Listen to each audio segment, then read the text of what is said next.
Now, let me explain what happens when you are invading an island.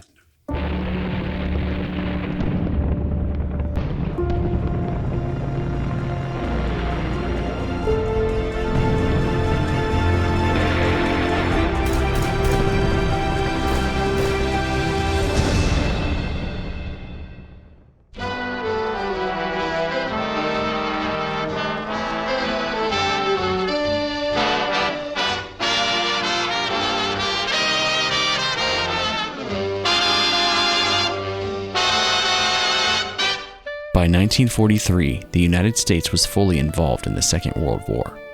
For Matthias Gutman and virtually every young American man, there were two options: enlist in the armed forces branch of your choice, or wait for the draft to sweep you up. I didn't want to be drafted in the Army and Marines, because naturally they would draft you mostly in there because they need the most men there. In June 1943, I enlisted in the Navy, just to avoid being drafted in the Army and Marines. And I was sent to the Naval Training Center, Sampson, New York, for recruit training. After that, we were given a 7-day leave to visit our family and friends. Little did I know at that time that that would be the last time I seen my parents until the war ended. Matthias was placed on the crew of an LST, an amphibious landing ship capable of bringing vehicles, supplies, and troops to the shore in the event of an invasion.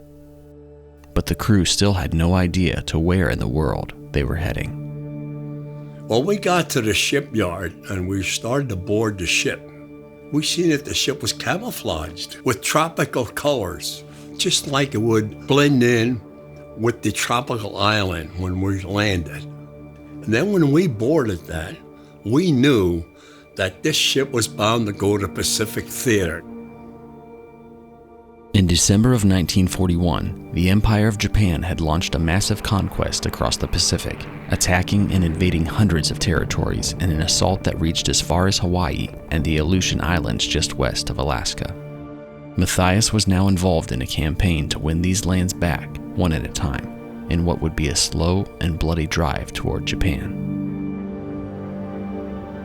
We then joined a convoy of ships. We didn't know where we were going. We didn't know. They wouldn't tell us until we were out at sea.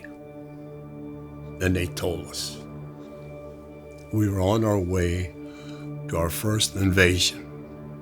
We were going to the Palau Islands, and we're going to invade the islands of Peleliu. They had an airstrip on that island that we wanted so that we could conquer that island and we would have advanced Air Force that would land there. And there must have been about anywhere from 10 to 15,000 Japanese on that island. Well, according to the higher-ups, we were supposed to conquer that island in 3 days. It took us 2 months to conquer that island. A lot of Marines got killed. Now, let me explain what happens when you are invading an island. First of all, when we get there, our battleship cruisers and destroyers are pounding that island constantly. Now, they're bombarding this island while we're approaching the island. The first and second wave comes in there pretty easy because you know why? Our guns stopped firing. Now, our airplanes are coming in, machine gunning, dropping bombs, and keeping the Japanese pinned down while we're invading that island. Now, by the time the third wave comes in, they're out of there. And boy, all hell broke loose.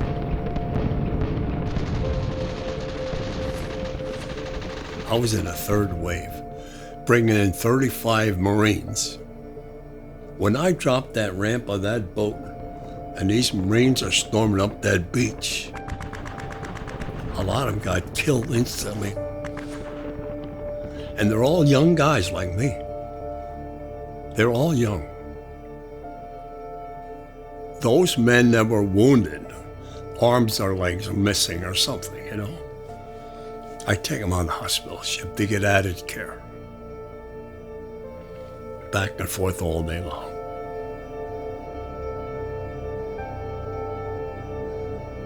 We lost a lot of men there, a lot of Marines.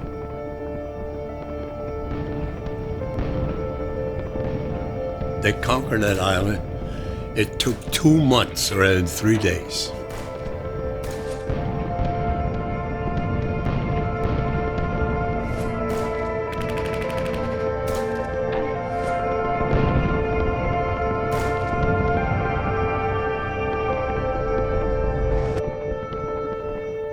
Now, Peleliu was conquered then. And then we used that airstrip.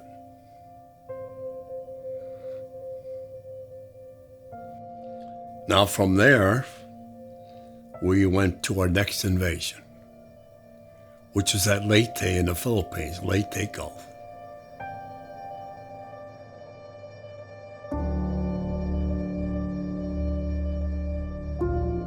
During the Battle of Leyte Gulf, Matthias encountered a new kind of threat, the likes of which the U.S. Navy had never seen: Japanese suicide planes. We were at our guns 3 days straight. At Leyte, we shot down 3 airplanes, the kamikaze planes coming at us. They nearly hit us, they didn't.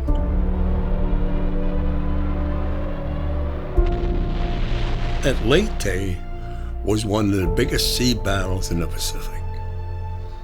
That's when we crushed their fleet. Had our fleet not conquered their fleet, they would have come down there and they would have eliminated all of us because they had the big guns. They could fire at us distance of 2-3 miles away. They would have really slaughtered us had our fleet not knocked their fleet out. The Imperial Japanese Navy's attempts to stop the invasion of Leyte were crushed by the United States Navy, and Japan's strength at sea would never recover. Though the invasion was a success and Matthias once again came through unscathed, he began to wonder just when his luck would run out. After I made my first couple landings and I survived, and I'm thinking to myself, now I'm going to the next one. Am I going to survive that? Then I thought, you know what? I may never come back home again. I accepted that. How much can you survive one after the other, the other? And all the time you're in battle, you know? If you're not battling air, you're battling submarines. You're battling invasion. I mean, what are the odds? In the Philippines, I landed 4 different islands. First was Leyte, then Mindoro, then Leyte Gulf, and Subic Bay at Luzon. 4 landings there. And then the final landing was in Okinawa. I landed 6 landings in the Pacific, and I never got wounded.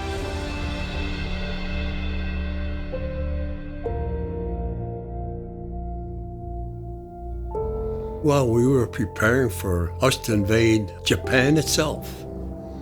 We found out that they dropped the bomb on Hiroshima. The Japanese wouldn't surrender. 3 days later, we dropped the second bomb on Nagasaki. Then the Japanese finally surrendered.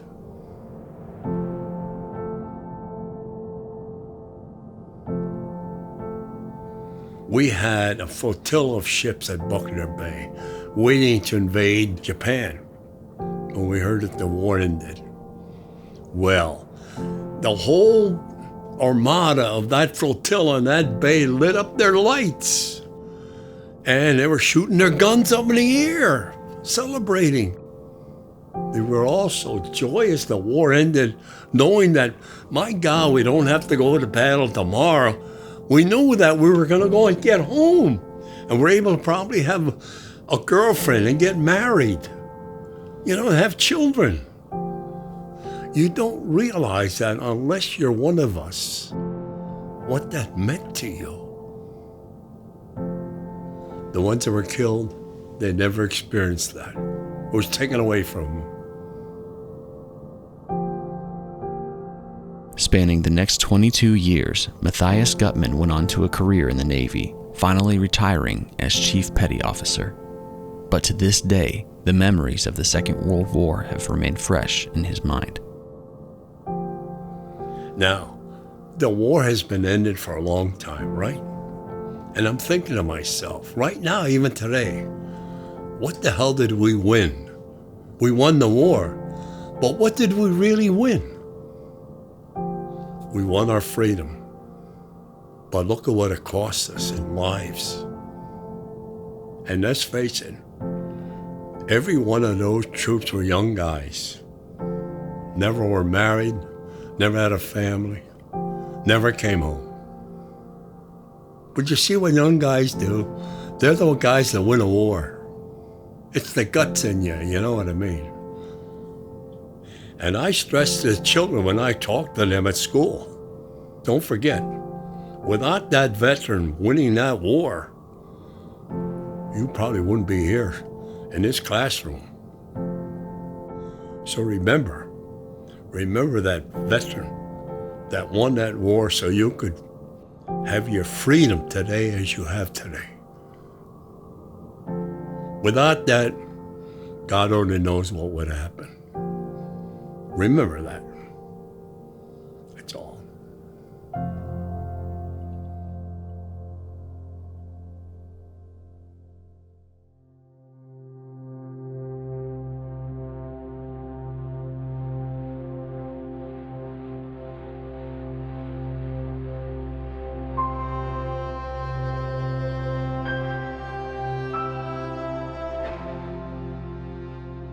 Hi everyone, I'm Josh from Memoirs of World War II, and I just want to say thank you so much for watching this episode. Our goal is to capture as many World War II veteran stories as we can from all over the world, but we can't do it alone. If you'd like to help us in this mission, consider supporting us through Patreon, and check out our website in the links below for more information. If you haven't already, please consider subscribing to our YouTube channel and click the notification bell so you don't miss a single episode. We want to say thank you for your support, and thanks for watching.